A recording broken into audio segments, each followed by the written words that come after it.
Hello बच्चों, तो question है हमारे पास, calculate the binding energy of a deuteron atom which consists of a proton and a neutron given that the atomic mass of the deuteron is 2.014102 units. Okay, so देखो सबसे पहले तो यहाँ पे कि एटॉमिक मास अगर मैं बात करूं हाइड्रोजन का क्या होता है, atomic mass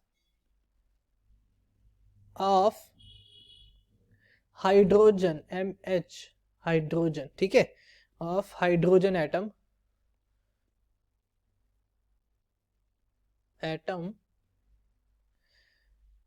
and nuclear mass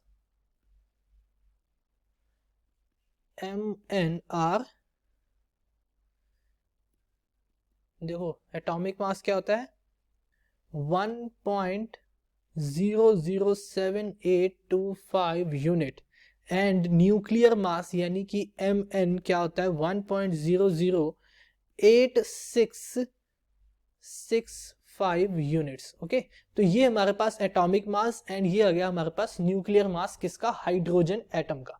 ठीक है, तो अब देखो अगर मैं यहां से मास डिफेक्ट की बात करूं, ठीक, मास डिफेक्ट की बात अगर करें तो मास डिफेक्ट क्या लिखूंगा, मास डिफेक्ट डेल्टा एम क्या हो जाएगा हमारे पास, atomic mass MH minus the nuclear mass, ठीक है, sorry plus the nuclear mass minus the mass of the deuteron.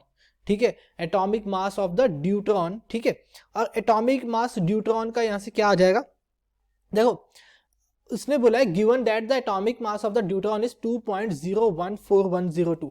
ठीक है, ये ड्यूट्रॉन का एटॉमिक मास है. यहां से मैं सम निकालूं तो क्या आ जाएगा, ये इन दोनों का सम आएगा हमारे पास 2.016490. ठीक है, ये आ गया हमारे पास atomic mass of hydrogen atom और न्यूक्लियर मास, इन दोनों का सम आ गया. ठीक है, ये चीज.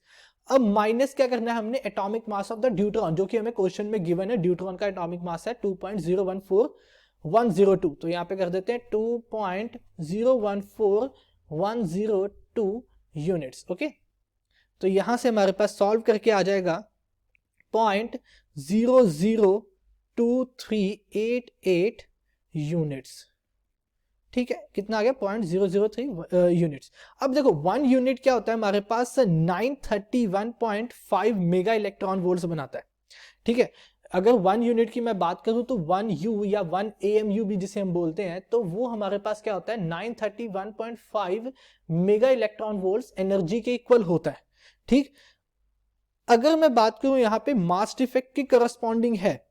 ठीक है, तो अब इस मास डिफेक्ट के लिए एनर्जी कितनी होगी ये हम निकाल सकते हैं. भाई अगर देखो हमें पता है एनर्जी क्या होती है, डेल्टा एम सी स्क्वायर. ठीक है, जहां पे C की वैल्यू कांस्टेंट होती है.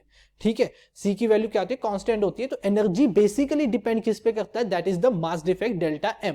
तो 1 यूनिट मास डिफेक्ट जब होता है हमारे पास, तो उस टाइम पे हमारी जो एनर्जी होती है वो होती है 931.5 मेगा इलेक्ट्रॉन वोल्ट्स. अब इस केस में हमारे पास मास डिफेक्ट कितना है 0.002388. ठीक, तो इसके करस्पॉन्ड जो एनर्जी होगी वो कितनी होगी, एनर्जी हो जाएगी हमारे पास, इसे मल्टीप्लाई कर दो 931.5 मेगा इलेक्ट्रॉन वोल्ट से, तो फाइनल जो हमारे पास आएगा that will be equal to 2.224 mega electron volt. ठीक है, तो ऑप्शन 4 हमारा करेक्ट है. I hope you understand it well. Thank you.